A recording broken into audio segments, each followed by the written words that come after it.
In today's video, I'm going to teach you how to add a predecessor in Smartsheet.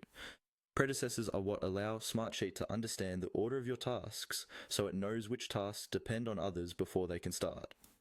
This is essential for project plans, timelines, and Gantt charts because it helps your schedule automatically update when something shifts. In this walkthrough, I'll show you how to turn on predecessors in your sheet so you can start linking tasks together. First, open your Smartsheet project where you want to use predecessors. Once your sheet is open, move your mouse to the column headers area, near the top of the grid. Here, you're going to right-click. This right-click can be anywhere on the header area of the primary grid. The key is simply to open the context menu that gives you more sheet options. From the menu that appears, look for the option labeled Edit Project Settings, and click on it. This will open a new window or panel with settings that control how your project behaves, including dates, dependencies, and other schedule-related options. If you don't see this option, double-check that your sheet is set up as a project sheet with start and end dates. Once the project settings window is open, find the section labeled Dependencies.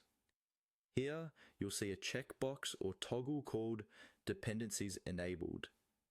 Click on this option to turn it on. Enabling dependencies tells Smartsheet that your tasks can be linked together, which is what makes predecessors possible. When this is enabled, Smartsheet will automatically manage start dates, end dates, and durations based on the relationships you define.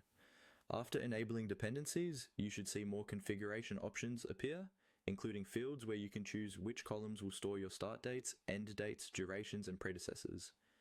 Look specifically for the drop-down labeled Predecessors.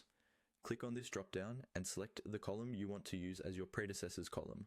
In most project templates, Smartsheet will suggest or create a predecessors column for you, and you can simply confirm that choice.